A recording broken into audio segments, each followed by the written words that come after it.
Well, great to meet the pair of you. Delighted to welcome as we celebrate International Women's Day 2021, the theme of which is Choose to Challenge. I'm delighted to welcome both Aimee and Hannah Walker, who are both students at Belfast Met. So Aimee and Hannah, would you like to introduce yourselves and tell us what you're studying and tell us a little bit about the other roles you have within Belfast Met? I'm Hannah. I'm studying my A-levels and I am the Women's Officer at Belfast Met. I'm Aimee. I'm also studying my A-levels and I'm the LGBT Officer at Belfast Met. Fantastic to hear that. So both of you as sisters, as twin sisters, are clearly activists, which is really exciting to hear. I'm delighted that you're contributing that energy to our student body. One of the reasons why I was so keen to talk to the pair of you was because I wanted to know, what does International Women's Day actually mean to a much younger generation of women? So I thought it would be interesting to invite both of you to say a little bit about what does it mean to you, and particularly how does this year's theme of Choose to Challenge actually resonate with you and your lived experience as young women? So I don't know who'd like to go first. International Women's Day means a lot to me because it's like celebrating how the women before us have fought for equality, and I see it as an encouraging factor for young women to feel confident within themselves and push themselves. And the Choose to Challenge theme is really important to me because there's a lot of it encourages young women to go into predominantly male jobs, so like STEM jobs, and do sports, for example, rugby, which is predominantly male, and I see a rise in women's rugby teams, especially the one at Belfast Met is really good, and yeah, it means a lot to me. Thank you. So International Women's Day means a lot to me as well because it just finally gives recognition, like Hannah said, to the women before us who have paved the way for women to be able to get into high-paid jobs, and we're still working to break the glass ceiling and get into the top jobs, which is which is harder for women to get to with the patriarchal structure of leadership roles.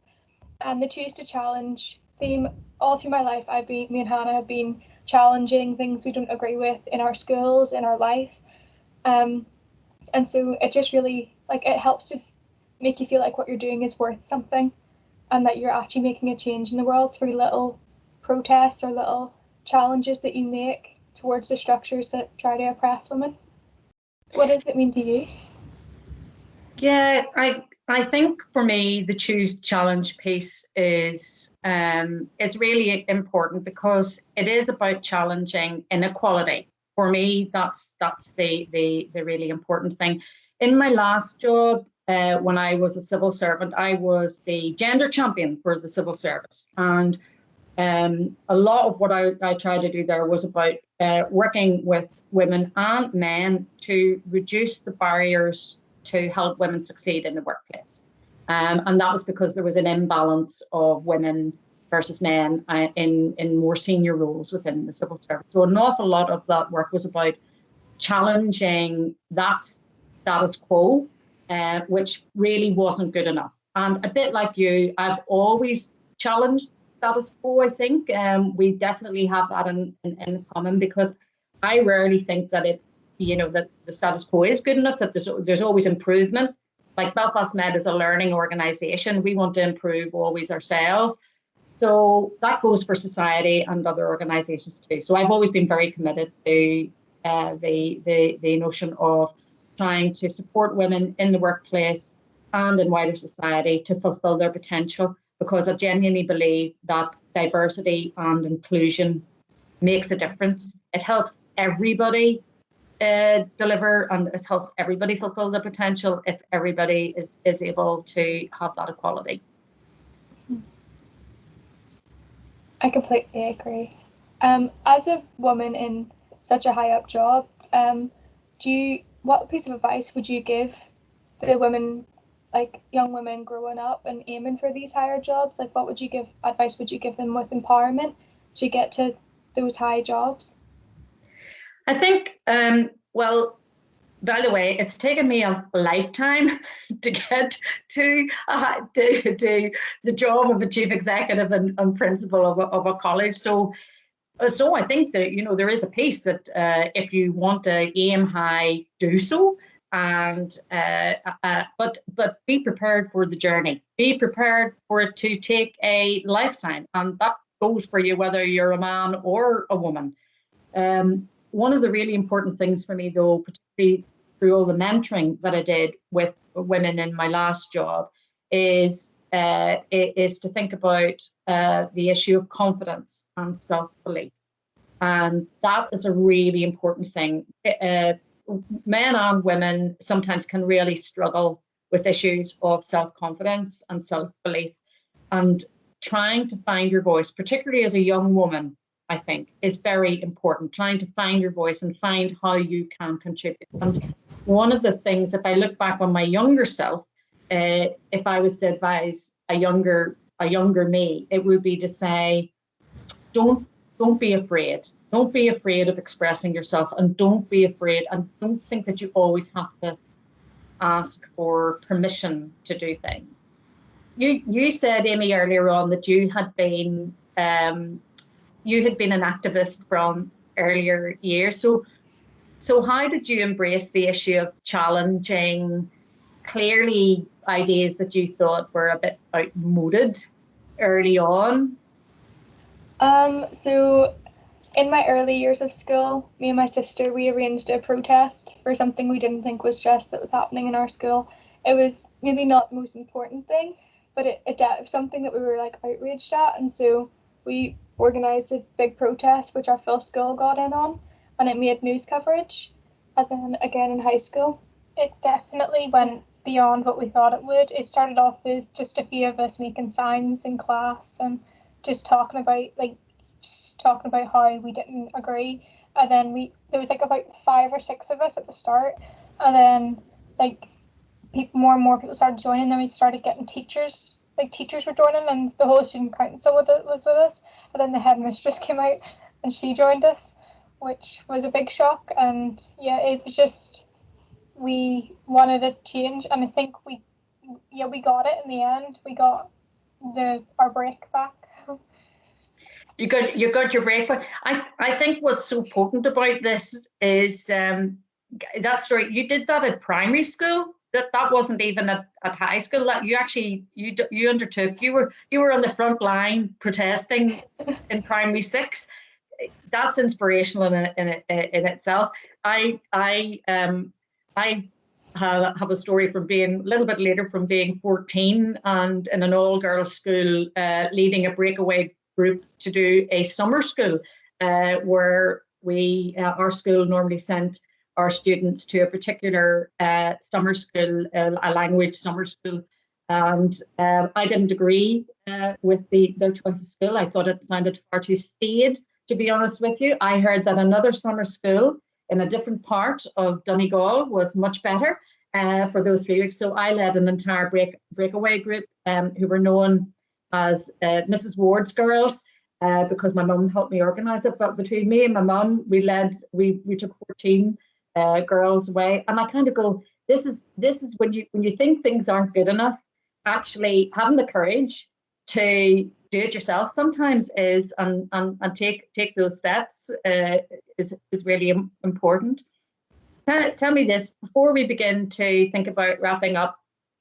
What do you think in terms of the challenges facing young women today are that we as a college community need to keep in mind in order to address the particular issues and challenges that young women are facing in our society and in our student body? I feel like one of the big ones is still the attitude towards women in STEM jobs. Yes, it's getting better, and the Belfast Met does encourage women in those roles, but I feel like if there was just one wee step further, a bit more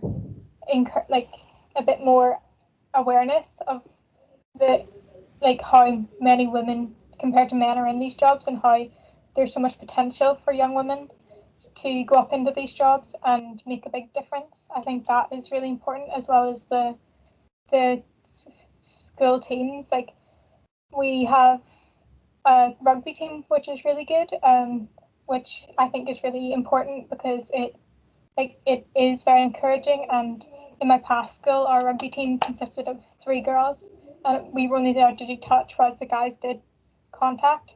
But when I came to the Met, I was shocked in the good way that we had a contact women's team. Brilliant. That's great to hear. And Aimee, what about you? As soon as I came to the Met, it was completely different from our high school. I agree. It was immediately inclusive. Everything was advertised as equal, as far as I was aware, and the student council, it's near enough completely equal of boys and girls, men and women in it, which I find very encouraging.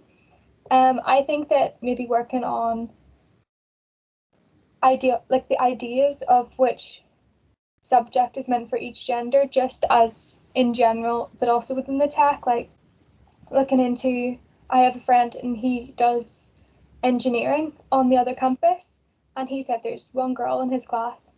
So maybe just as a society as well as a tech, encouraging women to go beyond the boundaries of subject choice that has been set, or the idea of it that's been set, and just knowing that you can go for whatever job you want, and that would just be very helpful as a society and a tech. Thank you for that, and I think that's a really helpful reminder to me around the work that we need to continue to do as a college to make sure that in everything that we do, we seek to break down the barriers and not go down a vision of any gendered thinking in terms. And it's just always that there's more work to be done on that. But I think that's a really timely reminder. I think in wrapping up, one of the really important things for me is that in our college, everyone, staff member or student alike, should be able to express their voice and have their voice heard. So I guess for me, I often think that women are the largest minority. And if we can shine a light on the needs and challenges facing the largest minority, we can help everyone in different minorities across our society find their voice too. So for me, International Women's Day is very empowering for women, but it's also a real reminder that if we shift things for women, we can shift things for lots of people who, for different reasons, can feel excluded. So I think the issue about finding our voice does come back to the theme, choose to challenge. So I hope I have your support, and you certainly have mine, to back the theme. So let's give the theme sign. Let's choose to challenge. Happy International Women's Day.